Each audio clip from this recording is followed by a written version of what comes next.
দীর্ঘদিনের অবসর অথবা বিরতির পরে সপ্তম পর্ব ইলেকট্রিক্যাল টেকনোলজি এসি মেশিন 2 এই সাবজেক্টটি আমরা ক্লাস করতে চলেছি। এখানে আমরা বোর্ডে দেখতে পাচ্ছি সাবজেক্টের নাম যেমন দেওয়া আছে, কোড দেওয়া আছে 6771, থিওরি টি, প্র্যাকটিক্যাল বি এবং ক্রেডিট আওয়ার 4, অর্থাৎ 200 মার্কের সাবজেক্ট। সপ্তাহে 3 দিন থিওরি হওয়ার কথা, প্র্যাকটিক্যালের জন্য আমরা এখন রেখেছি। রুটিন নিশ্চয়ই তোমরা পেয়েছো। এই রুটিনের ভিত্তিতেই আমরা ক্লাসগুলি পরিচালনা করব। আর সেই সাথে সাথে আমরা চেষ্টা করব যে কোভিড পরিস্থিতির দ্রুত উন্নতি ঘটার সাথে সাথে আমরা আবার ফিজিক্যালি বা শারীরিকভাবে ক্লাসে উপস্থিত হয়ে যাব। আমরা বসে থাকলে আসলে সময় গড়িয়ে যাবে। আমাদের এমনিতেই এক বছরেরও বেশি সময় অতিবাহিত হয়ে গেছে। আমাদের হিসাবে 2 সেমিস্টার আসলে আমরা ব্যাকে চলে গেছে, লস হয়ে গেছে, আমাদের সেশন জট হয়ে গেছে। আমাদের কর্তৃপক্ষ এবং আমরা সর্বদা চেষ্টা করছি কিভাবে এই সময়টার মধ্যে এই লসটা কমিয়ে আনা। তো লস কমিয়ে আনলে আমাদের যে 6 মাসের সেমিস্টার সেটা হয়ে যাবে 4 মাসে, 2 মাস বাঁচবে।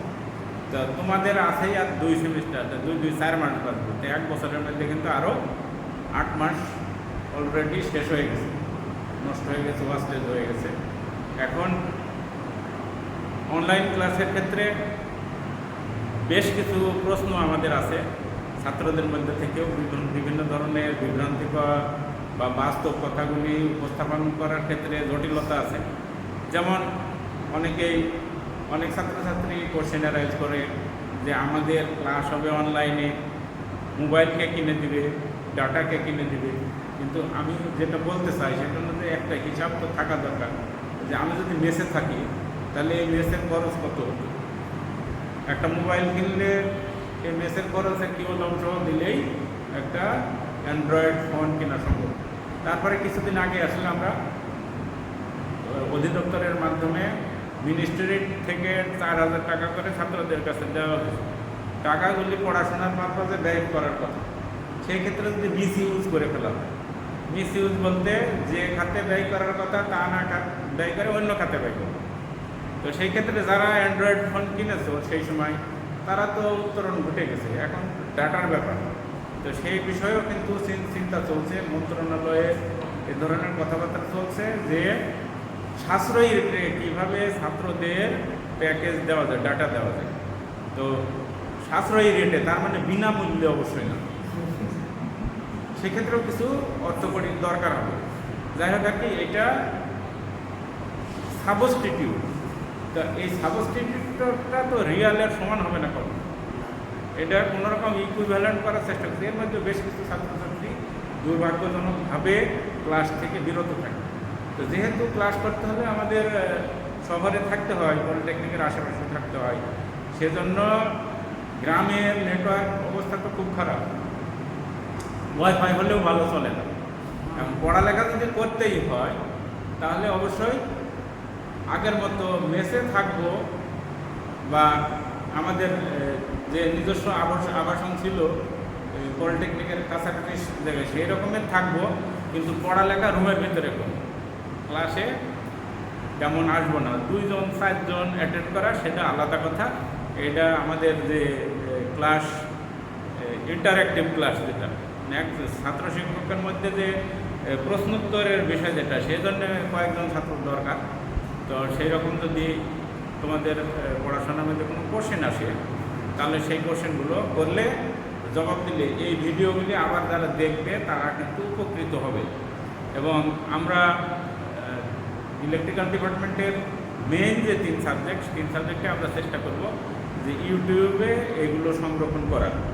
ফলে এখন তুমি দেখতে পাচ্ছ না, 2 দিন পরে দেখতে পারবে। 2 দিন পরে দেখলে বুঝলে না ভালো, আবার দেখলে একাধিকবার কিন্তু দেখা সম্ভব হবে যদি আন্তরিকতা থাকে।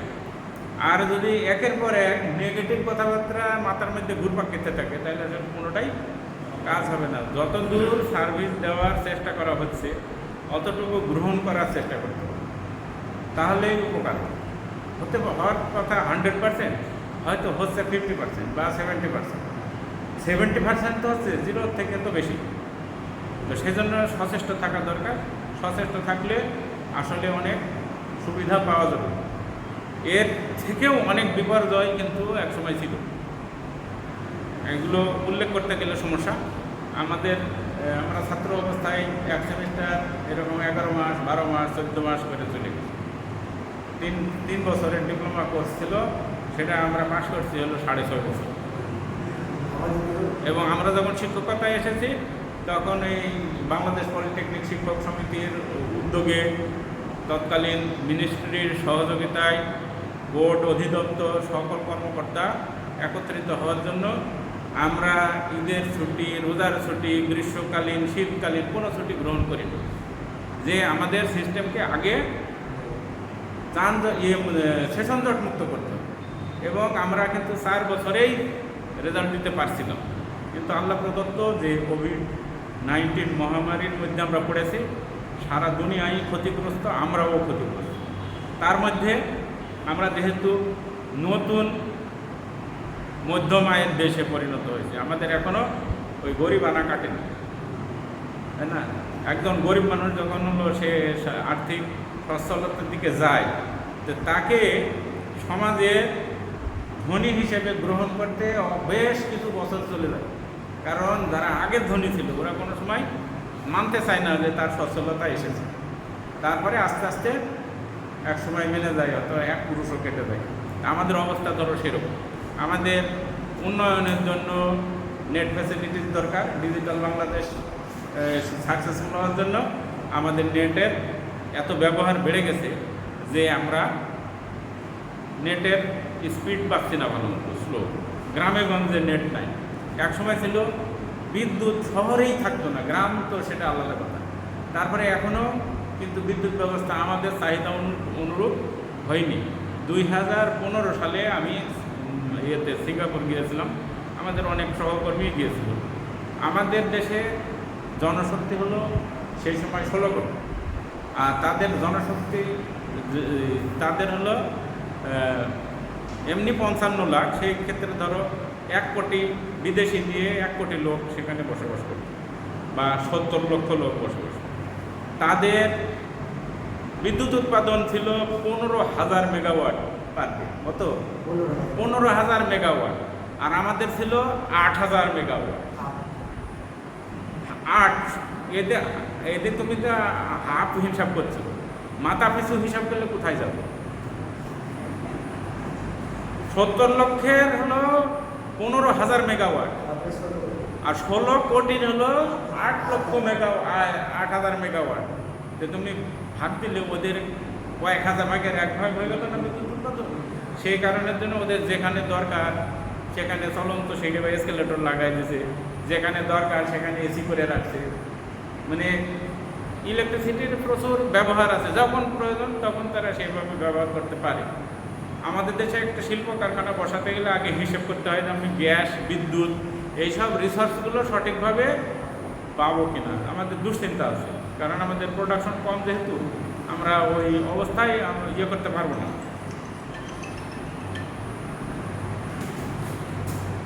আমরা প্রোভাইড করতে পারবো না, বা এখনও পারছি না। এখন আমাদের টেন্ডেন্সি উন্নতির দিকে, কিন্তু আমাদের প্রতিবন্ধকতা যথেষ্ট আছে। যেমন আমাদের একটা ইন্ডিকেটর আছে, যে দেশে মাথাপিছু বিদ্যুৎ খরচের হার যত বেশি, সেই দেশ তত বেশি উন্নত। এরকম আরও এই ধরনের আরও কথা আছে। যেমন কেমিস্ট্রিরা বলে যত বেশি সালফিউরিক অ্যাসিড ব্যবহার হবে পার হেড তত বেশি উন্নত। মানে ইন্ডাস্ট্রিতে তো সালফিউরিক অ্যাসিডের প্রচুর ব্যবহার। তাহলে বিদ্যুৎ যত বেশি ব্যবহার হবে দেশ তত বেশি উন্নত, সেটা বুঝতে হবে। তো সেই ক্ষেত্রে আমরা দেখতে পাচ্ছি যে নতুন নতুন ইন্ডাস্ট্রি হচ্ছে, কিন্তু সেই ক্ষেত্রে আমরা সেইভাবে বিদ্যুৎ সরবরাহ দিতে পারছি না, ওই রকম প্রোডাকশন আমাদের নাই। এই সরকারের প্রথম দিকে কিন্তু এই যে আমরা কুইক রেন্টাল বিদ্যুৎ বেশি টাকা দিয়ে বিদ্যুৎ উৎপাদন করে সরকার কম টাকা দিয়ে মানুষের মধ্যে সাপ্লাই দিয়েছে, প্রচুর টাকা সে জায়গায় ভর্তুকি গেছে। ভর্তুকি মানে হলো বেশি টাকার জিনিস কম টাকায় ছেড়ে দিয়েছে। হিসাব করতে গেলে ভর্তুকি মানে হলো এক প্রকারের লস আর্থিক দিক থেকে। কিন্তু এই বিদ্যুৎগুলি অন্য কাজে, যেমন এই পাওয়ার পাম্পে বা কৃষিক্ষেত্রে যে সেচ যন্ত্র আছে, সেখানে যদি আমি কম টাকায় বিদ্যুৎ দিই, তাহলে সেই ক্ষেত্রে কৃষক যে ধান উৎপাদন করবে, গম উৎপাদন করবে, সে তার হলো উৎপাদন খরচটা কমে আসবে। ফলে কৃষক লাভবান হবে, দেশে বেশি বেশি খাদ্যশস্য উৎপাদন হবে, দেশের জনগণ খাদ্যে স্বয়ংসম্পূর্ণতা অর্জন করবে। আমরা কিন্তু এখন খাদ্য স্বয়ংসম্পূর্ণ জাতি হিসাবে। তো এটা তো একদিন দুই দিনে হয়নি, এইভাবে ভর্তুকি দিতে দিতে আসে। একটা জিনিস কিনতে অথবা তৈরি করতে খরচ হলো 20 টাকা, সরকার ওটা 10 টাকায় দিয়ে দেয়। এই 10 টাকা লস দেয়, ভর্তুকি দেয়। কারণ কি, যে এই 10 টাকা আমার জনসাধারণের মধ্যে এটা 100 টাকা হারে বিরত আনবে। এটা এক সময় লাভে চলে আসবে। এই যে সরকার আমাদেরকে পড়াশোনার খরচ দেয়, তাই না? অনেকে মনে করে আমি পড়ছি, তুমি পড়ছো, তো তুমি কি আমার বেতন দাও? সরকার দেয় বেতন। এই ঘর বাড়ি তুমি করে গেছো না, সরকার এই ঘর বাড়ি বানিয়ে দিয়েছে। যন্ত্রপাতি তুমি কিনেছো? আমি কিনেছি, সরকার কিনে দিচ্ছে। তো তোমাকে খালি খালি পড়াবে কিসের জন্য? তাহলে এটা লস না? লস। কিন্তু লাভ কি? লাভ হলো এই জনশক্তি বেকার থাকবে না, তারা শিল্প কলকারখানা চালাবে, বাংলাদেশে শিল্প কলকারখানার উন্নতি করবে। এবং তাও যদি না হয়, বিদেশে যাবে, বিদেশি শিল্প কারখানা চালাবে, সেখান থেকে টাকা ইনকাম হবে, সেই টাকা বাংলাদেশ ব্যাংকের মাধ্যমে পাঠাবে। তার একটা অংশ রেমিটেন্স যাকে বলে, এই রেমিটেন্স বাংলাদেশ নগদ টাকা হিসেবে পাবে। এবং এই রেমিটেন্স কিন্তু বাংলাদেশের জন্য বড় একটা অ্যাসেট। তো তোমাকে যদি না পড়াতো, তুমি যদি লেবার হিসাবে যেতে, বাংলাদেশ যদি 1 টাকা পেত, তোমাকে দক্ষ হিসাবে যদি বিদেশে পাঠানো যায়, তাহলে তুমি 100 টাকা সরকারকে দেবে, জাতিকে দেবে। তাহলে একটা সময় কিন্তু এইটা রিটার্ন আসে, এইসব বিষয় আছে। সেজন্য সব কিছু নিজে নিজে ইনভেস্ট করে সম্ভব হয় না, সরকারের ইনভেস্টমেন্টের দরকার হয়। সরকারও এই পদ্ধতি নিয়েই অগ্রসর হয় যে আমার জাতি উন্নত হবে, আমার জাতি দক্ষ হবে, এরা বিভিন্ন দেশ বিদেশে চাকরি করবে, আমার দেশে শিল্প কারখানায় চাকরি করবে এবং শিল্প কারখানায় ভূমিকা রাখবে, ভালো ইঞ্জিনিয়ার হবে, ভালো ডাক্তার হবে, ভালো টেকনিশিয়ান হবে। ফলে আমার দেশের উন্নতি হবে, এবং হচ্ছেও তাই। যদি এরকম না করা যেত, তাহলে দেশের লোক শিক্ষিত হতে পারত না। সেজন্য আমরা সেই দিক থেকেই আমাদের চিন্তা করা দরকার। আমাদের ওই রকম আসলে চিন্তা মাথার মধ্যে বেশিরভাগ কাজ করে না, এটা করার দরকার। যাই হোক, আমাদের কোভিড-19 অতিমারি বা মহামারী, এই সময়ে আমাদের দেশের অনেক প্রাণহানি ঘটছে, অনেক মানুষ আক্রান্ত হচ্ছে। আমরা অনেক চেষ্টা করে এই যে গত মাসের 19 তারিখে আমাদের যে সেমিস্টার ফাইনাল স্থগিত ছিল 4টা পরীক্ষা, সেই পরীক্ষা, প্র্যাকটিক্যাল পরীক্ষা সবগুলি আমরা আন্তরিকভাবে চেষ্টা করে এটা শেষ করতে পেরেছি। সেটা আল্লাহর রহমত। অল্প দিনের মধ্যে রেজাল্ট হয়ে যাবে। রেজাল্ট যদি হয়ে যায়, তাহলে এই তোমাদের এই যে আগের যে কষ্ট 1 বছরের, সেটা তোমরা ফলাফল পেয়ে যাবে। সবথেকে বড় কথা যেটা, 7ম পর্বের অনেক ছাত্র, প্রায় 27,000 ছাত্র এখনও রেজাল্ট পায়নি, যাদের 1-2 সাবজেক্টে রেফার ছিল, ওরা রেজাল্টটা পাবে। রেজাল্ট পেলে সার্টিফিকেট পাবে। তো এই হলো চেষ্টা। কিন্তু আমাদের কিছু কিছু ছাত্রের মধ্যে, কিছু কিছু জনগণের মধ্যে শুধুমাত্র বিরূপ মন্তব্য ছাড়া আর কিছু নাই। বিরূপ মন্তব্য তাদের মধ্যেই হবে যাদের নলেজের ডেপথ অফ নলেজ খুব কম। তাদের, যেমন আমি একটা বিষয়ে যতটুকু সমালোচনা করতে পারবো, আমার ডিজি কিন্তু সহজে তা করতে পারবে না। কেন পারবে না? কারণ ডিজির কাছে আরও উপাত্ত আছে, যেসব জায়গায় প্রবলেম আছে, যেসব জায়গায় কাজের ক্ষেত্র আছে, সেগুলো উনি সব অবগত। আর আমি শুধুমাত্র ক্লাসরুম বা আমার ডিপার্টমেন্ট নিয়ে আমি অবগত। আমার একজন ডিপার্টমেন্টের শিক্ষক কিন্তু আমি যতটুকু অবগত ততটুকু অবগত না। ফলে সে তার মতো করে কথা বলবে, কিন্তু অন্যদের কথা ভাববে না। আমি যেমন আমার ছাত্রদের নিয়ে ভাববো, আমি আর সিস্টেমের আরও যারা আছে তাদের নিয়ে ভাববো না। অধিদপ্তর কিন্তু সবাইকে নিয়ে ভাববে, কী করা যায় না যায়। টিএসসি কী হবে, পলিটেকনিকের ছাত্রদের কী অবস্থা হবে, কীভাবে উন্নতি করা যাবে, কীভাবে শিক্ষক আনা যাবে, এইসব তাদের হেঁটে।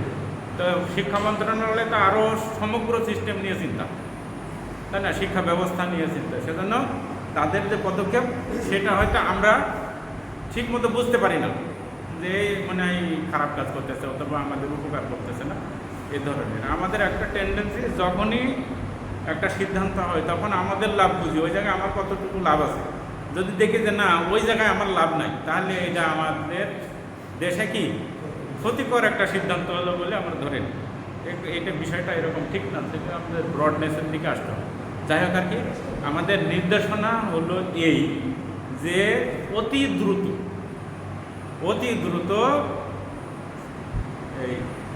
এই সেমিস্টারের পড়ালেখা শেষ করি, অতি দ্রুত।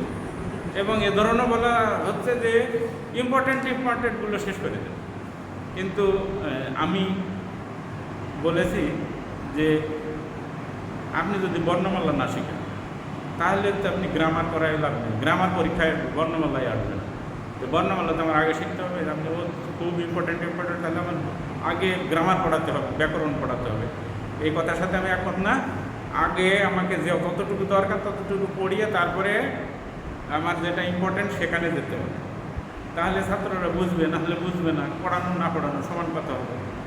তো যাই হোক আর কি, আমাদের দরকার যেটা সেটা আমরা করে তারপরে যাব। আমি ক্লাসে সময় বেশি পাবো, জুমে নিলে 40 মিনিটে টাইম আউট হয়ে যায়। এখানে আমি 2 ঘন্টাও নিতে পারি, 1 ঘন্টাও নিতে পারি। আমি যদি ফ্রি থাকি, তোমরা যদি ধৈর্য নিয়ে ক্লাসগুলো দেখতে পারো, দেখো, তাহলে সবাই উপকৃত হবে। আর যদি না হয়, ইচ্ছা যদি না থাকে, তাহলে সেই ক্ষেত্রে তো ভিন্ন রেজাল্ট আমাদের হাতে আসবে। আর মৌখিকভাবে কিছু কথা আমি বলেছি ছাত্রদের সাথে, সেটা হলো যে আমার ক্লাস তো ইউটিউবে পাওয়া যাবে, ইলেকট্রিক্যাল টেকনোলজি চ্যানেলে। ইলেকট্রিক্যাল টেকনোলজি চ্যানেলে পড়ে তুমি এক জায়গায় বুঝছো না, তো ইউটিউবে দিলে তো ইন্টারেক্টিভ হচ্ছে না, আমি তোমার কথা বুঝছি না বা শুনছি না তুমি কি বলতে চাচ্ছ। সেজন্য প্র্যাকটিক্যাল একটা জায়গা রাখছে, সেই জায়গায় জুমে কন্ট্যাক্ট হবে অথবা ফেসবুক লাইভে কন্ট্যাক্ট হবে। নিজেদের হাতে বই খাতা কলম রাখবে, আমার হাতে বই থাকবে, তোমরা কোশ্চেন করবা, আমি সেই সময় তোমাদের কথাবার্তাগুলি সলভ করব। সেই সাথে সাথে 2-4 জন যারা ক্লাসরুমে অ্যাটেন্ড করবে, তারা যদি কোশ্চেন করে, এই কোশ্চেনের যদি জবাব পাও, তাহলে অনেকাংশেই তোমাদের প্রশ্নের উত্তরগুলি পেয়ে যাবে। তা আমি অনেক কথাবার্তা বলে ফেলেছি, এই কথাবার্তাগুলি অনেকটা লসের মধ্যে পড়ে, টাইম লসের মধ্যে পড়ে, তারপরে না বললেই নয়, সেজন্য বলতে হলো।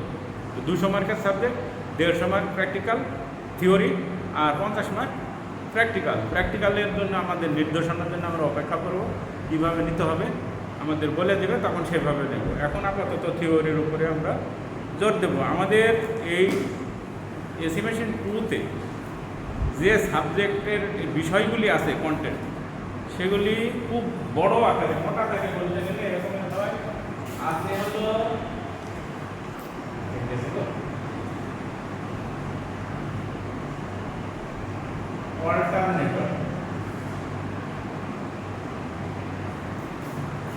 অল্টারনেটর, আর কি আছে, সিনক্রোনাস মোটর আছে, অল্টারনেটর আছে, সিনক্রোনাস মোটর আছে।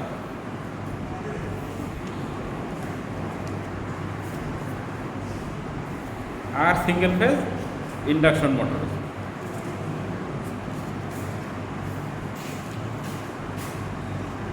সিনক্রোনাস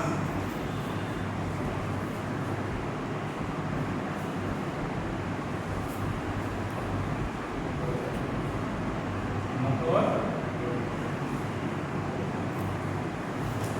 সিঙ্গেল ফেজ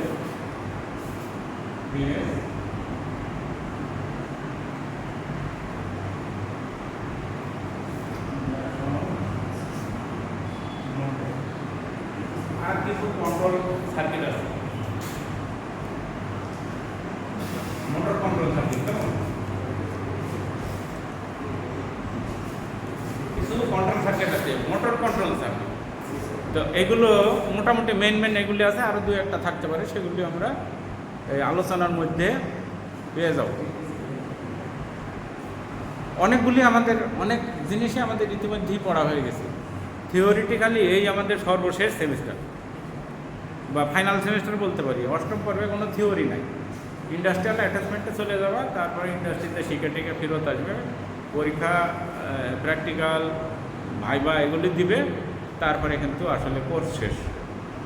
আমরা এখন থিওরির সর্বশেষ অবস্থায় আছি এবং এই পর্বে বোর্ড ফাইনালে যে পার্সেন্টেজ যোগ হয় এই পর্বেরটা সব থেকে বেশি, এই পর্বের বেশি যাবে, তাই তো?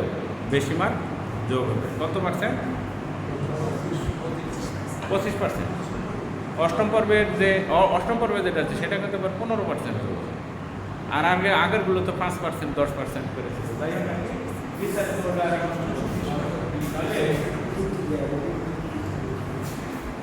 প্রথমে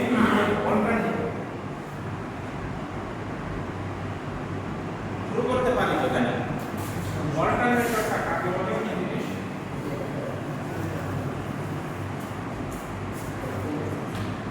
অল্টারনেটর আসলে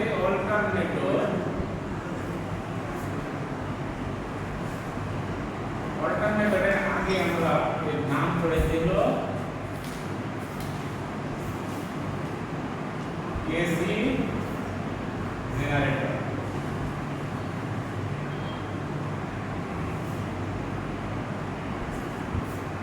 এসি জেনারেটর, একে আমরা অল্টারনেটর নামেও চিনি। দুই রকম নাম আছে।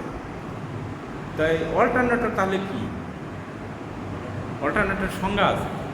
এই সংজ্ঞাটা প্রায় সময়ই পরীক্ষায় আসে, ছাত্ররা পেরে যায় অনেকেই যারা বই পুস্তক দেখে, কিন্তু সহজে একটা কথাবার্তা এখানে কিন্তু আছে।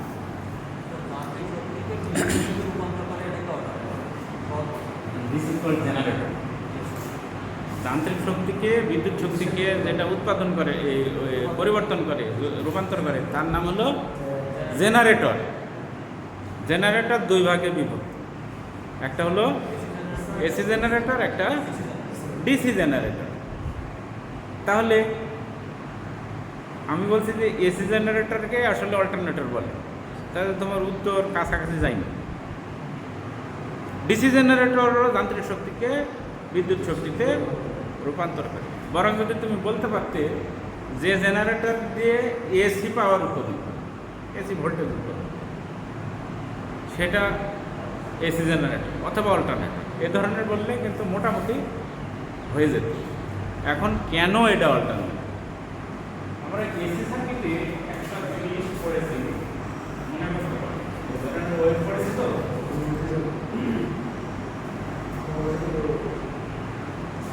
এখান থেকে জিরো থেকে মনে করো জিরো থেকে এটা 360 ডিগ্রি, এখান থেকে এইটুকু কি বলে?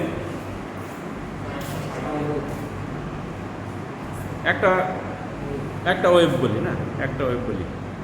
এই যে এসি ওয়েভ, এই ওয়েভের নাম কি? হ্যাঁ, সাইন ওয়েভ তো বটে। এর আরেকটা নাম আছে, এটা হলো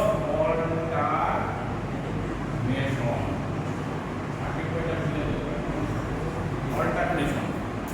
তাহলে যে জেনারেটর এই অল্টারনেশন তৈরি করে, ঠিক আছে, যে জেনারেটর অল্টারনেশন উৎপাদন করে সেই জেনারেটর নাম হলো অল্টারনেটর।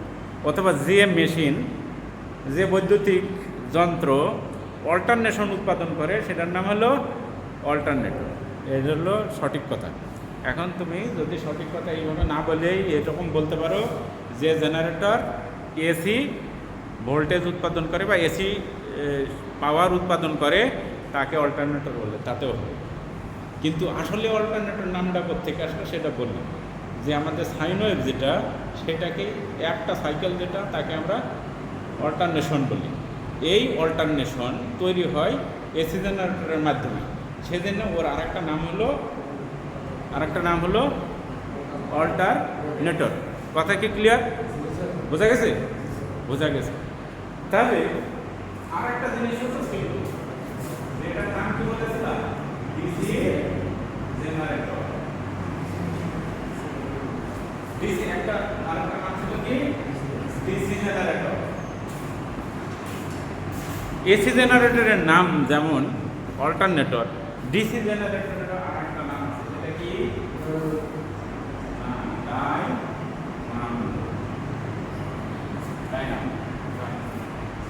ছোটবেলায় অথবা গ্রামের লোক এখনও বলে, যেটা দিয়ে ওই যে বিদ্যুৎ উৎপাদন করে কোনো কোনো জায়গায়, যে কোনো ছোটোখাটো শো চালানোর জন্য অথবা দোকান, একটু বড় দোকান হলে বৈদ্যুতিক যে লোডগুলি চালানোর জন্য জেনারেটর সামনে থাকা লাগে। তো তখন অথবা আগে রাইস মিল, তারপরে হলো ফ্লাওয়ার মিল, এই যে আটা, গম ভাঙানো, ধান ভাঙানো, তারপরে তেল কল যেগুলি ছিল, ওগুলো কিন্তু বিদ্যুৎ ছিল না।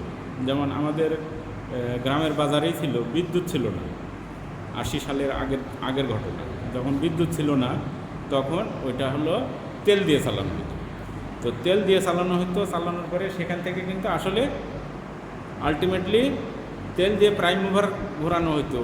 এই প্রাইম মুভারের সাথে আবার জেনারেটর সেট করা ছিল, সেখান থেকে বিদ্যুৎ উৎপাদন হয়ে তারপরে তোমার মিলগুলো চলত। সেজন্য আগের লোক বলতো, মানে আমাদেরও আগের যারা ছিল মুরব্বী, ওরা বলতো ওই মেশিনে ওরা ডাইনামা দিয়ে চালায়। কী দিয়ে চালায়? ডাইনামো, অত শুদ্ধ উচ্চারণ করতেন না, ডাইনামা দিয়ে চালায়। ডাইনামে দিয়ে চালায় মানে ওদের ডিসি জেনারেটর আছে, ও বিদ্যুৎ উৎপাদন করে, সেটা দিয়ে মোটর চালাইয়া সেটা দিয়ে কিন্তু ধান ভাঙাতো, গম ভাঙাতো, তেল তৈরি করতো। ঠিক আছে? তারপরে যখন বৈদ্যুতিক সাপ্লাই চলে আসলো তখন ওই সাইডটা অফ হয়ে গেল, বৈদ্যুতিক সাপ্লাই দিয়েই তারপরে চালানো হতো। যাই হোক কি, ডিসি জেনারেটরের অন্য একটা নাম হলো ডাইনামো, এসি জেনারেটরের অন্য নাম হলো অল্টারনেটর। তাহলে ডিসি জেনারেটর ডিসি ভোল্টেজ উৎপাদন করে, এসি জেনারেটর না, অল্টারনেটর এসি ভোল্টেজ উৎপাদন করে। ডিসি জেনারেটর যেটা তৈরি করে তাতে কোনো ফ্রিকোয়েন্সি নাই, কিন্তু অল্টারনেটর যে পাওয়ারটা তৈরি করে তাতে ফ্রিকোয়েন্সি আছে, তাই না? এই অল্টারনেটর অনেক বেশি পরিমাণ পাওয়ার জেনারেশন করতে সক্ষম, কিন্তু ডিসি জেনারেটর অত বেশি পাওয়ার জেনারেশন করতে সক্ষম না, অনেক কম উৎপাদন করে। এখানে আমি যেটা বলছি সেটা দেখো, অল্টারনেটর ডিসি জেনারেটর একটা তুলনামূলক আলোচনা আছে। অল্টারনেটরে যে আউটপুটে পাওয়ার নিয়ে যাওয়া হয় সেটা স্লিপ রিং এর উপরে ব্রাশ বসাই দিয়ে সেখান থেকে নিয়ে যায়, স্লিপ রিং ব্যবহার করা হয়। আর ডিসি জেনারেটরে ব্রাশ ব্যবহার করা হয়, ব্রাশ। আর অল্টারনেটরে এটা ফিল্ড বা আর্মেচার উভয়ই স্থির বা ঘুরন্ত থাকতে পারে। মানে যদি তুমি ইচ্ছা করো তাহলে ফিল্ডকে ঘোরাতে পারো, আর্মেচার স্থির থাকবে। আবার যদি এমন হয় যে ফিল্ড স্থির রেখে আর্মেচারকেও ঘোরাতে পারো, দুই রকমই করা হয়। এই আলোচনাটা পরে আসবে, আমরা তখন বিস্তারিত করতে পারবো। কিন্তু এই ডিসি জেনারেটর বা ডাইনামোর ক্ষেত্রে কিন্তু অলওয়েজ কী করা হয়, আর্মেচার কি ঘোরানো হয়, ফিল্ডকে স্থির রাখা হয়। আচ্ছা, ডিসি জেনারেটরে কোনো এক্সাইটর দরকার হয় না। ডিসি মেশিনে তোমরা এক্সাইটর পড়েছো আগে, তো এক্সাইটরের দরকার হয় না। আর অল্টারনেটরে অবশ্যই এক্সাইটর লাগে। এডি কারেন্ট লস, অল্টারনেটরে এডি কারেন্ট লস বেশি, আর ডিসি জেনারেটরে এডি কারেন্ট লস কম। অল্টারনেটর 33.2 কিলোভোল্ট পর্যন্ত উৎপাদন করতে পারে এক মেশিনে, 33.2 কেভি। আর ডিসি জেনারেটরে 1.5 কেভি। তাহলে এটাতে উৎপাদন করতে পারে 33.2 কেভি, আর এটা কত 1.5। তার মানে 1500 ভোল্ট উৎপাদন করতে পারে, আর 33,200 ভোল্ট উৎপাদন করতে পারে। তো সব থেকে বেশি ভোল্টেজ তাহলে উৎপাদন করতে পারে কে? অল্টারনেটর। ঠিক আছে, তো এই হলো মোটামুটি আমাদের কথা। এখন অল্টারনেটরের এক্সাইটেশনটা কি জিনিস? প্রশ্ন আছে। এক্সাইটেশনের বাংলাটা কি?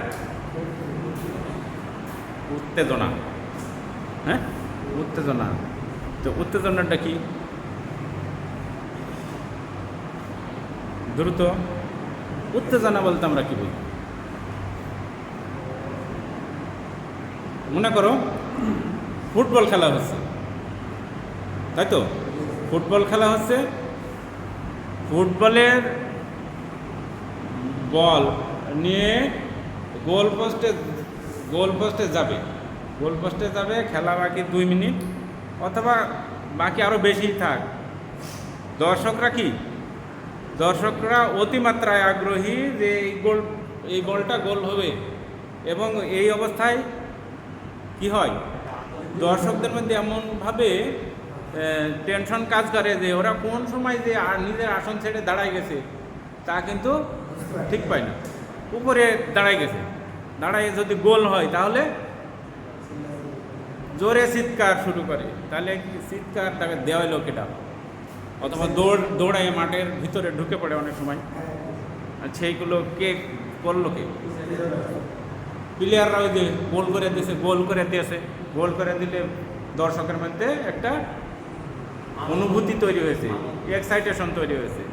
এক্সাইটেশন অথবা উত্তেজনা তৈরি হয়েছে। এটাই আমরা পজিটিভ সেন্সে দেখতে পারি। একটা গোল 20,000, 40,000, 1 কোটি দর্শককে কি করতে পারে? উত্তেজিত করে তুলতে পারে। আবার এমনও হতে পারে যে এমন একটা ঘটনা ঘটলো অপ্রীতিকর, এমন সমস্ত দর্শক কি উত্তেজিত, চড়াও, মারপিট এগুলোর মধ্যে জড়িয়ে পড়ে। এটাও এক ধরনের উত্তেজনা, তাই না? তো এই ধরনের এইগুলো হলো উত্তেজনা। অর্থাৎ এই যে পরিবর্তনটা ঘটছে, মানসিক পরিবর্তনটা ঘটছে, নিজের মধ্যে থেকে কিন্তু ঘটছে না, বাইরের একটা অনুসর্গ কাজ করছে, ফলে উত্তেজিত হচ্ছে। এই গোল যদি না হতো তাহলে মানুষগুলো ওইভাবে দাঁড়িয়ে উঠতো না। তাহলে ঘটনাটা ঘটছে কোথায়? খেলার মাঠে গোল হয়েছে তাই। তো এটা বাহ্যিক একটা প্রভাব, তাই না? ওর শরীরের মধ্যে যদি হুল ফুটায় দাও সেটা একটা উত্তেজনা, কিন্তু ওই উত্তেজনা কোত্থেকে আসছে? মাঠে থেকে আসছে। ওর সাথে ওর হুল ফোটানোর কোনো সম্পর্ক নাই। দর্শকরা ওই ক্ষেত্রে বেশি অতিশয় আগ্রহী হয়ে কারণে সে উত্তেজিত হয়ে উঠেছে, এক্সাইটেড হয়ে উঠেছে। এবং রাগান্বিত হলেও তাকে আমরা এক্সাইটেড বলি, যে রাগান্বিত হয়ে উঠেছে কোনো কারণ। এইরকম অল্টারনেটরের যে ফিল্ড আছে, অল্টারনেটরের অংশ কয়টা? 2টা, মেইন 2টা। একটা হলো আসলে স্টেটর আর রোটর বলে, তো আর একটা আছে এক্সাইটর। 3টা। তাহলে এই যে এক্সাইটরটা কি? বাইরে থেকে কোনো ব্যাটারি অথবা কোনো ডিসি জেনারেটর দিয়ে ওই যে ফিল্ড আছে, ফিল্ডের ভিতর দিয়ে কারেন্ট প্রবাহিত করা। তো ফিল্ডের ভিতর দিয়ে, কয়েলের ভিতর দিয়ে যখন কারেন্ট প্রবাহিত করা হয় তখন ওখানে একটা চুম্বক ক্ষেত্র তৈরি হয়। তো চুম্বক ক্ষেত্র যখন তৈরি হয় তা ওই অবস্থায় থাকে না, পার্শ্ববর্তী এলাকায় পার্শ্ববর্তী এলাকার সাথে সংশ্লিষ্ট হয়। আর ওর মধ্যে আর্মেচার আছে। ওর মধ্যে কি আছে? আর্মেচার আছে। তো সেই আর্মেচারে আবার কয়েল করা আছে না? উইন্ডিং করা আছে। তারপরে এই উইন্ডিং করা ওটাতে একটা প্রাইম মুভার দিয়ে ঘোরানো হবে। ঘোরালে এই যে ফিল্ড, এই যে বলরেখা, এই বলরেখা ওই তার দিয়ে কয়েল দিয়ে কর্তন করলে ওই ফ্যারাডের ইলেকট্রোম্যাগনেটিক ইন্ডাকশন ল আমরা পড়েছি, তা অনুপাতে সেখানে ভোল্টেজ উৎপাদন করে। এটা হলো বিষয়। তাহলে এক্সাইটেশন আমাদের দরকার। এক্সাইটেশন কোত্থেকে পাবো? এক্সাইটর থেকে পাবো। এক্সাইটরটা কি জিনিস? বাইরের কোনো জেনারেটর বা সোর্স, ডিসি সোর্স হতে হবে। এখানে এসি সোর্স দরকার নেই, ডিসি সোর্স হতে হবে। সেখানে বিদ্যুৎ উৎপাদন করবে, সেখানে কয়েলের ভিতর দিয়ে কারেন্ট প্রবাহিত হবে, কারেন্ট প্রবাহিত হলে সেখানে হলো ফ্লাক্স উৎপন্ন হবে। এই ফ্লাক্সের ভিতর দিয়ে যদি কোনো বলরেখা, কোন বলরেখা, আর্মেচারের যে উইন্ডিং সেটা ঘুরলে তখন বিদ্যুৎ উৎপাদন হবে, ভোল্টেজ উৎপাদন হবে। আর বলায় যদি সংযুক্ত করা হয় তাহলে ভোল্টেজ সংযুক্ত করা হলে তার মধ্যে কারেন্ট প্রবাহিত হবে। অনেকে বলে আগে কারেন্ট হয় না, আগে ভোল্টেজ হয়। আসলে ভোল্টেজ কারেন্ট সংযুক্ত না করলে, সার্কিট কমপ্লিট না থাকলে কারেন্ট প্রবাহিত হয় না, তাই না? ভোল্টেজের পরিবর্তনের কারণে আসলে কারেন্ট প্রবাহিত হয়, উৎপাদন হয় আগে ভোল্টেজ। তার অন্য একটা নাম আছে, কি সেটা? ইলেকট্রোমোটিভ ফোর্স, অথবা আমরা বলি ইএমএফ। এই ইএমএফই আসলে ভোল্টেজ। তাহলে এভাবে আমরা ভোল্টেজ উৎপাদন করতে পারি। এই ক্ষেত্রে আমরা দেখতে পাই যে এক্সাইটর এটা দুই ধরনের বলা হয়েছে এখানে। একটা হলো ব্রাশযুক্ত এক্সাইটেশন, আর একটা হলো ব্রাশবিহীন এক্সাইটেশন। এই সম্পর্কে বেশি বড় ব্যাখ্যা দরকার নাই আপাতত, এটা স্কিপ করে গেলাম, তোমরা বই পড়ে নেব। এক্সাইটরের কাজ কি? অল্টারনেটর ক্ষেত্রে এক্সাইটরের কাজ কি? এক্সাইটরের মূল কাজ হলো তিনটা। কয়টা? তিনটা। 3 ফাংশনস কিসের? অফ এক্সাইটর। এক হলো রোটর ফিল্ডকে উত্তেজিত করা। রোটর ফিল্ডকে উত্তেজিত করা মানে ওর মধ্যে ফ্লাক্স উৎপন্ন করে দেওয়া। টার্মিনাল ভোল্টেজ নিয়ন্ত্রিত করা। ওখানে ভোল্টেজ উৎপন্ন করলে টার্মিনাল ভোল্টেজ, মানে টার্মিনাল ভোল্টেজ কোনটা? জেনারেটর থেকে বাইরে একদম লোডে যে ভোল্টেজটা সাপ্লাই হবে সেটা।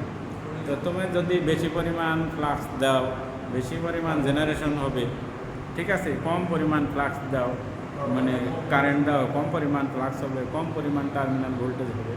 মানে জেনারেটেড ভোল্টেজ বৃদ্ধির সাথে সাথে টার্মিনাল ভোল্টেজ বৃদ্ধি হবে, একটা লস তো ভিতরে থাকবে।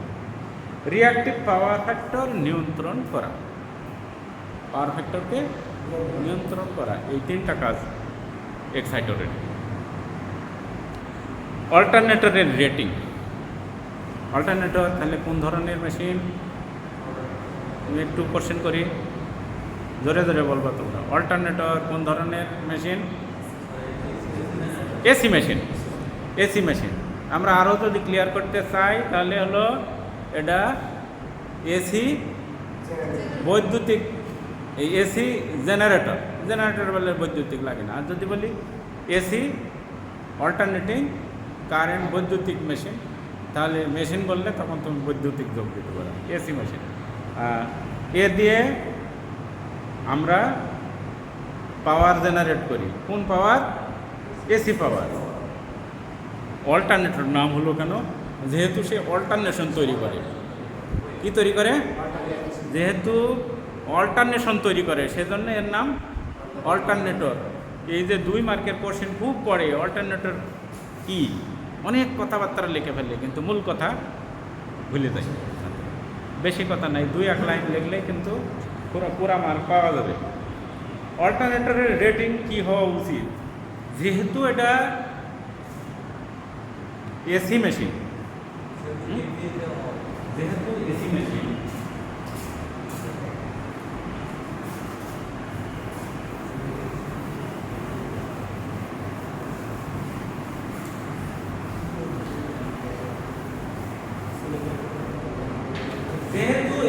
তাহলে সে যে পাওয়ার উৎপাদন করবে সেই পাওয়ারটা কি power? AC power. AC power generate করবে, তাই তো? এসি পাওয়ার পার রকমের ফেজ অনুসারে আমরা পড়েছি এসি পাওয়ার কয় ফেজ? বহুল ব্যবহৃত হয় 2 রকমের, একটা হলো সিঙ্গেল ফেজ এসি আর একটা 3 ফেজ এসি। এই 2 ধরনের সব থেকে বেশি ব্যবহার করি, অন্য থাকতে পারে সেটা আমি এখন বলছিলাম। তাহলে অল্টারনেটর, আমরা এসি জেনারেটর ছিল ভালো কথা, এর নাম আমরা অল্টারনেটর রাখলাম কিসের জন্য? এসি জেনারেটর রাখলে আমাদের তো আর অন্য নাম মুখস্থ করা লাগতো না।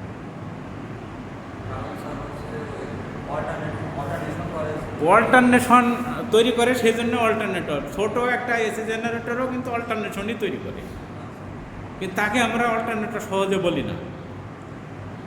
যখন মাস জেনারেশন আসে, মাস মানে অনেক বেশি, মাস মানে আবার পিচ না, হ্যাঁ, MASS, মাস মানে অনেক বড় জেনারেশন যখন হয়, তখন যে আমি এসি জেনারেটরটা ব্যবহার করি, তখন এই এসি জেনারেটরকে আমরা অল্টারনেটর বলি। বড় মাত্রার বড় মাপের যেগুলো এসি জেনারেটর, সেগুলোকে কি বলি? অল্টারনেটর বলি। ছোট ছোটোগুলোকে আমরা অল্টারনেটর বলি না। বললেও তো ভুল হবে এমন না, দরকার নাই। আমরা বড় যেগুলো আমার কমার্শিয়াল ইউজের জন্য প্রোডাকশন হয়, সেগুলো কিন্তু আমরা অল্টারনেটর বলি। তাহলে এই যে বড় বড় মাপের এসি জেনারেটর বা অল্টারনেটর, এ কয় ফেজ হতে পারে? 3 ফেজ হয়, 3 ফেজ হয়, 3 ফেজ হয়। আমি তো 2 ফেজের কথা বলিনি, বলছি যে 2 ধরনের ফেজ সব থেকে বেশি ব্যবহার হয়। এক হলো সিঙ্গেল ফেজ আর এক হলো 3 ফেজ। তো যখন অল্টারনেটর ব্যবহার করব, অল্টারনেটর তো অনেক বেশি উৎপাদন করবে, সেজন্য অবশ্যই সেক্ষেত্রে 3 ফেজ উৎপাদন করবে। তাহলে ওখানে 3 ফেজ এসি পাওয়ার উৎপাদন। সার্কিট তো পড়েছো নাকি? লকডাউনের মধ্যে সব ভুলে গেছে, পড়া হয়েছে। সেক্ষেত্রে 3 ফেজ পাওয়ার, যে কোনো পাওয়ারকে আমরা কি দিয়ে লিখতে পারি? 3 ফেজ পাওয়ার। তাহলে এর সূত্র কি ছিল? √3 VN IN cos theta। আরেকটা লেখা যায় 3 VP IC cos। যদি আমি লাইন ভোল্টেজ এবং লাইন কারেন্ট বসাই, তাহলে √3 দিয়ে হবে। আর যদি ফেজ কারেন্ট, ফেজ ভোল্টেজ বসাই, তাহলে 3 দিয়ে হবে। তাই তো? এর একক কি বলতে পারো? ওয়াট, অথবা যদি খুব বেশি হয় তাহলে কিলো। যেহেতু অল্টারনেটর অনেক বেশি উৎপাদন করবে, ওয়াট দিয়ে প্রকাশ হবে না, হবে কিলোওয়াট। তাহলে এর একক কি? কিলোওয়াট। একক হচ্ছে কিলোওয়াট। আরও বেশি উৎপাদন করলে তখন আমরা মেগাওয়াট বলি। ঠিক আছে? তাহলে অল্টারনেটর যে পাওয়ার জেনারেট করে, তার মূল একক হলো ওয়াট। তারপরে যেহেতু অনেক বেশি করে, সেজন্য আমরা বলি মেগাওয়াট, অথবা তার থেকে নিচের হলে কিলোওয়াট। ঠিক আছে? আচ্ছা, এর সাথে আরও কিছু কথা আছে, সে কথাগুলো আমরা এখন নাইও বললাম। ছোট ছোট অঙ্ক আছে। অল্টারনেটরের পরিস্থিতি সম্পর্কে কথা বলা শেষ। তোমাদের যদি কোনো প্রশ্ন থেকে থাকে, তাহলে তোমরা বললে উত্তর দেওয়ার চেষ্টা করি। আর একটা জিনিস আমি বলে দিই, এর আগেও আমরা এসি মেশিন 1-এ পড়েছি যে আমাদের এই যে এসি মেশিনগুলো চালাতে গেলে, বিশেষ করে মোটর বা জেনারেটর যখন আমরা চালাই, সেখানে একটা স্পিড কাজ করে। কিসের? রোটেটিং ম্যাগনেটিক ফ্লাক্সের একটা স্পিড আছে। সেটা যে স্পিডে ঘুরে তার নাম কি? Synchronous speed. একবারে তো ভুলে যাওয়া শুনে, এটা সিনক্রোনাস স্পিড। তাই তো? এর একটা প্রসিদ্ধ সূত্র আছে, NS = 120 F/P, যেখানে NS হলো সিনক্রোনাস স্পিড, F এর ফ্রিকোয়েন্সি এবং P এর নম্বর অফ পোল। এই জায়গায় গুল্লা মেরে দিয়েছে, নম্বর অফ পোল। ওই মেশিনটার পোল সংখ্যা কত, সেটা নিচে যাবে। ঠিক আছে? এটা ছিল কি?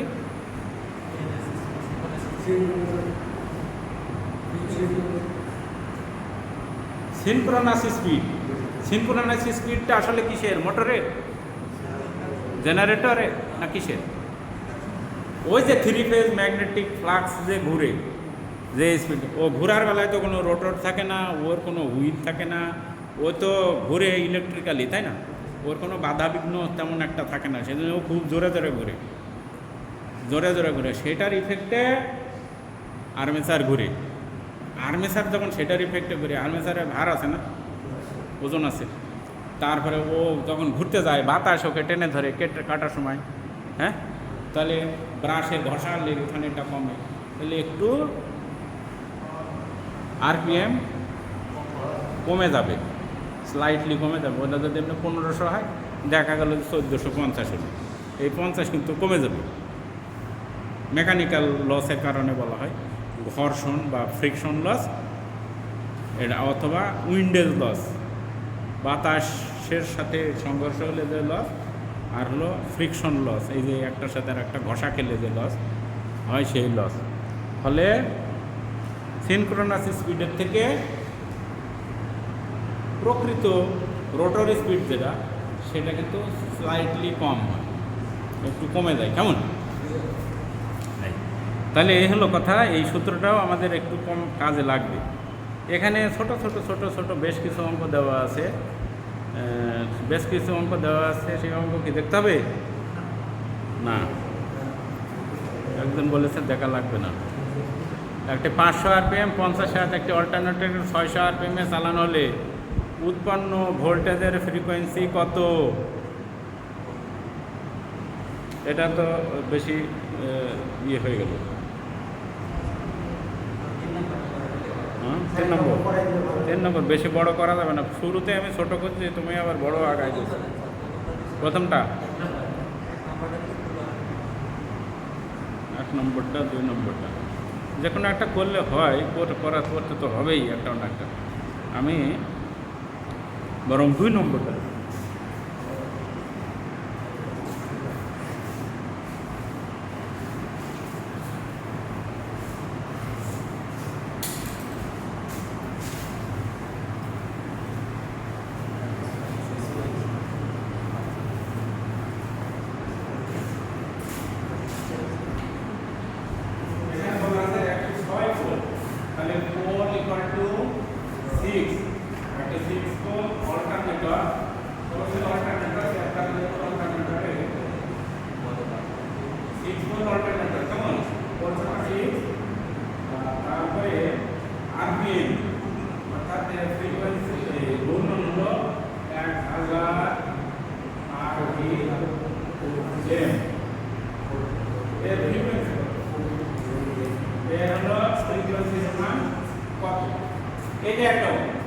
আবার বলেছে যে ফ্রিকোয়েন্সিটা যদি আমরা বাড়িয়ে দিই দিয়ে 60 হার্টজ,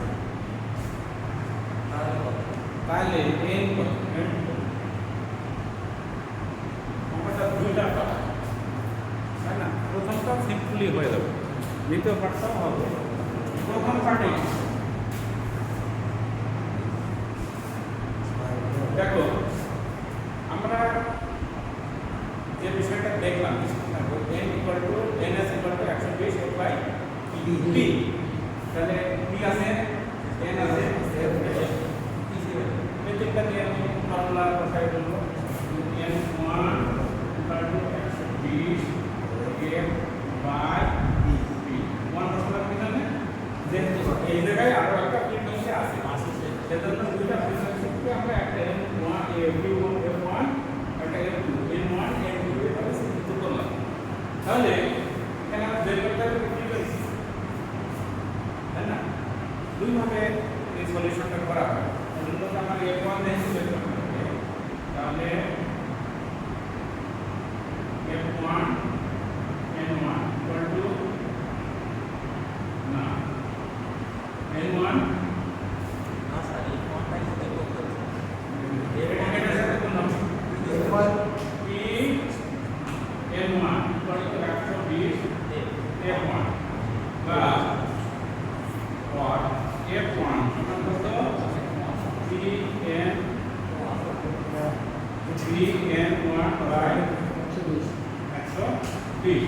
এবারে এই ভাগগুলি করো। p হলো 6, n1 হলো 1120। এটা যদি আমি কাটাকাটি করি কাটতে হবে কত হবে? f1 কত হবে?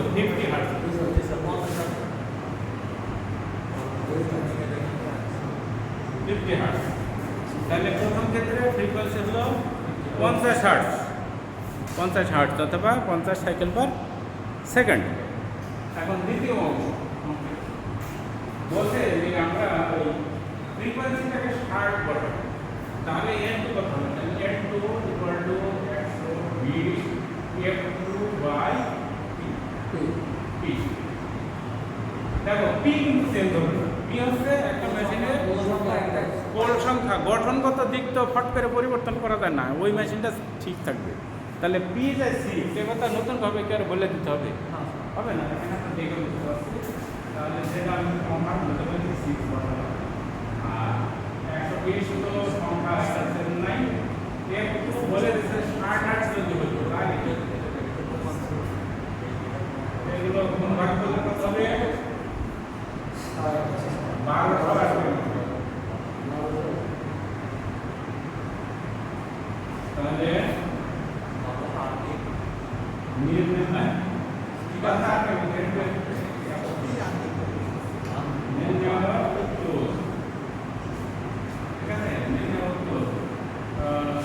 প্রথমত F1 ইকুয়াল টু 50 হার্টজ, আর 2 নম্বরে যেটা আছে N2 ইকুয়াল টু 1200।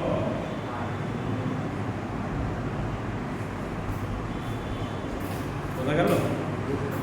আসলে সব অঙ্ক একসাথে যদি মনে করে যে আগেই কত উত্তর হবে বের করে ফেলবো, তাহলে হবে না। তোমার তুমি যে পার্টের তথ্য দেওয়া আছে সেই পার্টের সলিউশন করো, তারপরের অংশ চিন্তা করো যে ওইটা কোথায় বসানো যাবে, বসিয়ে কোন ফর্মুলা স্যাটিসফাই করে সেই ফর্মুলাটা ইউজ করতে হবে। তাহলে ফর্মুলাগুলো সব মুখস্থ থাকা লাগবে টোটো, তাহলে অঙ্ক বেশিরভাগই হয়ে যাবে। আর এখন যে সিস্টেমে তোমরা গত সেমিস্টারের পরীক্ষা দিয়েছো, এই বিরাট উপকারিতা আছে নিশ্চয়ই, আমি না বললেও তোমরা বুঝে ফেলছো কি যে সমগ্র এলাকার মধ্যে থেকে 50 ভাগের উত্তর দিতে হবে। প্রথম সুবিধা হলো যে যে কোনো জায়গা থেকে আমি 50% উত্তর দেব, তাই তো 90-এর মধ্যে আমার 45 উত্তর করতে হবে। আবার তুমি যে মার্ক পাবা সেই মার্কে দ্বিগুণ করে তোমার হলো প্রাপ্ত মার্ক ধরা হবে, ওই জায়গায় কিন্তু আর একটা লাভ, ঠিক আছে। ফলে তোমাদেরকে সুবিধা দেওয়ার মতো করে সিস্টেম তৈরি করা হয়েছে। এখন তুমি যদি একটু প্র্যাকটিসে থাকো তাহলে আশা করা যায় ফলাফল ভালো হবে। এবং আমরা তো ইয়েতে ওই যে দ্বিতীয় পর্বের ফলাফল তৈরি করেছি, আগের ফলাফল যা থাকতো তার থেকে এবারের ফলাফল অনেক বেশি ভালো, অনেক বেশি ভালো। জিপিএ 4 পাওয়ার দিক থেকে হোক, পাশের দিক থেকে হোক, অনেক ভালো, অনেক ভালো। রেফার্ড খুব কম পেয়েছে, আবার আউটও হয়নি তেমন একটা। জিপিএ 5 পেয়েছে একা গ্রুপে, 4 পেয়েছে একা গ্রুপে অনেক কয়জন, যে ক্ষেত্রে একজন পাওয়াটাই ডিফিকাল্ট হতো আগে। তো এক্ষেত্রে কিছু সুবিধা আছে। এখন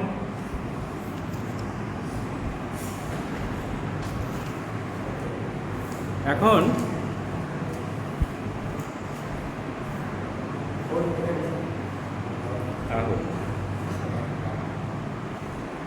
এক ঘন্টা গেছে সালাবনি।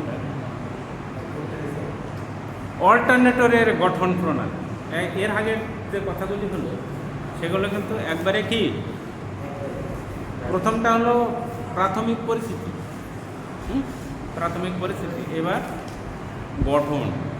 গঠনের কিছু কথা অলরেডি আলোচিত হয়েছে, তারপরে আবার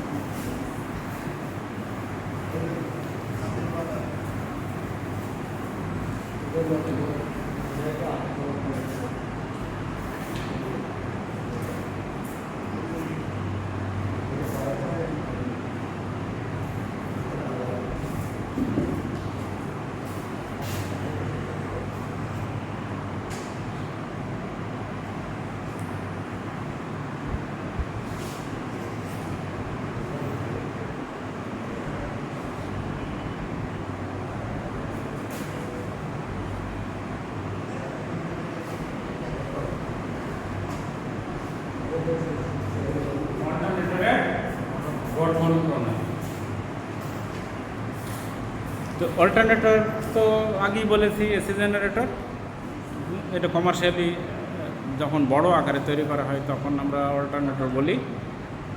এর তিনটা অংশ কিছুক্ষণ আগে আলোচনা হয়েছে যে অল্টারনেটরের তিনটা অংশ, প্রধান অংশ তিনটা।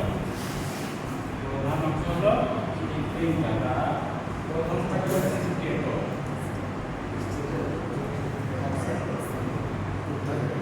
দ্বিতীয় অংশ হলো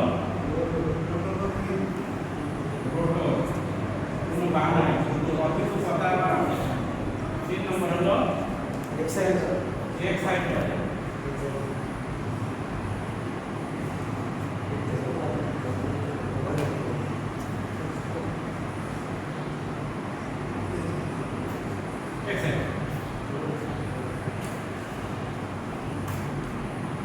যদি আমরা কোনো বিকল্প কথাই না যাই তাহলে এই অংশগুলি ঠিক আছে।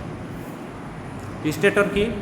যে জিনিস স্থির থাকে এবং সেখান থেকে সে কী করে, ফিল্ড উৎপাদন করে এবং তার একটা ইলেকট্রিক ফিল্ড তৈরি করে রাখে। ওর মধ্যে রোটর থাকে, তাহলে যেটা স্থির থাকে সেটা হলো স্টেটর। স্টেটর থেকে আসে স্ট্যাটিক থেকে।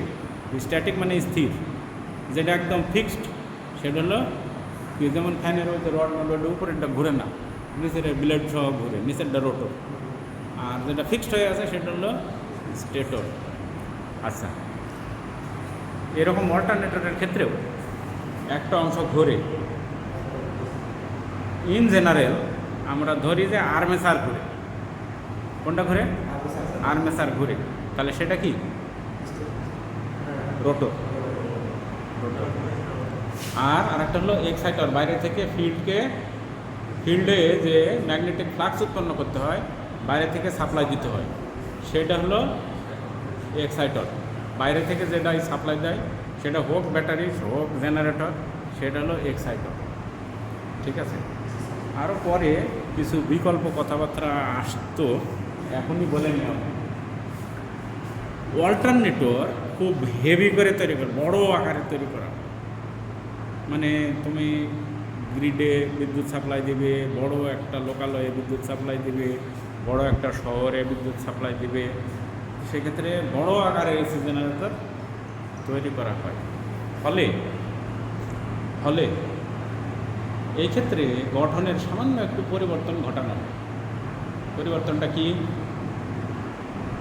আমার ছোট মাঝারি ধরনের যে অল্টারনেটর, তার আর্মেচারকে ঘোরানো হবে, এটা স্বতঃসিদ্ধ বিষয়। আর্মেচার তাহলে আর্মেচার রোটর, তখন কি আর্মেচার হলো রোটর। কিন্তু যখন বড় আকারে তৈরি করা হয়, এক আর্মেচারের ওজনে কয়েক টন হয়ে যায়, তখন আর্মেচার যেহেতু অনেক ভারী হয়ে যায়, সেই কারণে যেন আর্মেচারকে আর ঘোরানো হয় না, ঘোরানো হয় কিকে? ফিল্ডকে। তাহলে এইবার রোটর কোনটা আর স্টেটর কোনটা? স্টেটর হয়ে যাচ্ছে আর্মেচার, আর রোটর তখন হলো ফিল্ডটা রোটর হয়ে যাচ্ছে। সেজন্যে এই যে প্রাথমিক যে প্রধান অংশ, এই অংশের সাথে আমার একটু সম্পূরক কিছু প্রস্তাব আছে। সব বইতে এরকমের লেখা আছে, এই বইতে যা লেখা আছে সব বইতে তাই লেখা আছে। কিন্তু যখন আমি বলছি যে আমার অল্টারনেটরের ফিল্ডকে স্থির রেখে আর্মেচারকেই ঘোরানো হয়, এই আর্মেচারকে স্থির রেখে ফিল্ডকে ঘোরানো হয়, তাহলে সেক্ষেত্রে কিন্তু রোটর হয়ে গেল ফিল্ড, আর স্টেটর হয়ে গেল আর্মেচার। সেজন্যে আমি যদি এই অংশের ভিতরে যদি আমি বলি যে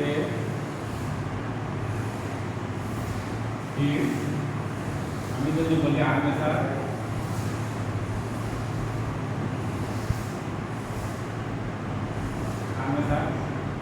আর এক্সাইটার যেটা সেটা বেশি নাই।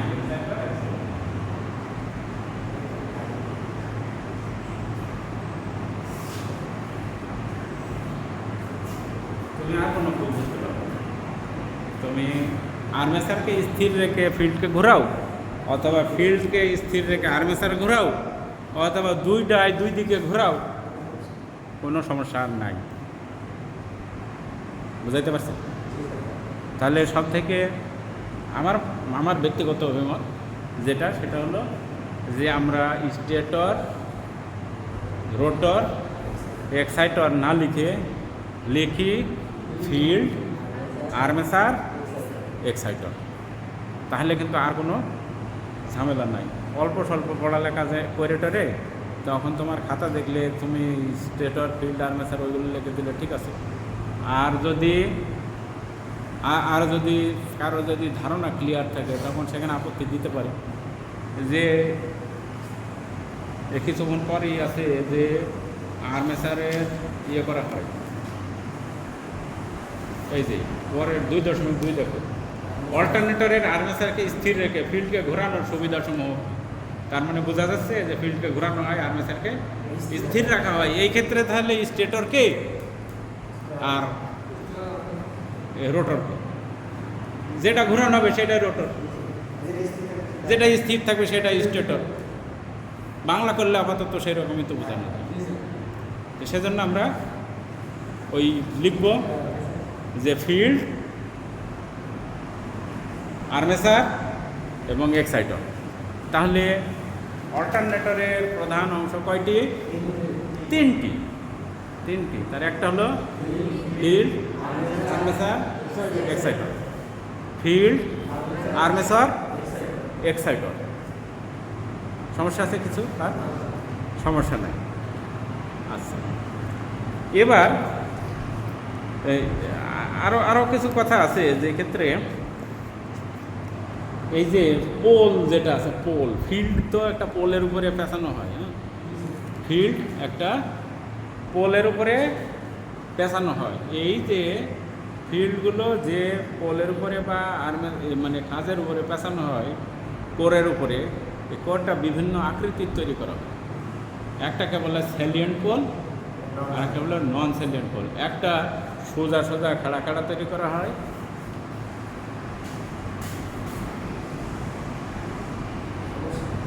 এরকম তৈরি করা হয়, আর একটা তৈরি করা হয় এরকম।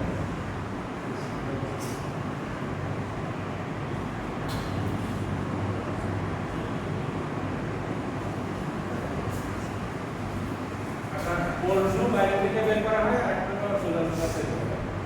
দুই রকমের তৈরি করা হয়, দুই রকমের একটু পরিস্থিতি আছে। পরিস্থিতিটা আমরা এখন এই অবস্থানে না দিই, পরে রোটরের স্যালিয়েন্ট পোল যেটা এ ধরনের রোটর সাধারণত কম বা মাঝারি গতিবেগ সম্পন্ন অল্টারনেটরে ব্যবহার করা হয়। বেশি গতিবেগ হলে কেন্দ্র বিমুখী বলের সৃষ্টি হয়। স্যালিয়েন্ট পোল রোটর তা সহ্য করতে পারে না, মানে ওই তার বের হয়ে চলে যায়। এজন্য কম স্পিড অথবা মাঝারি স্পিড পর্যন্ত ব্যবহার করা হয়।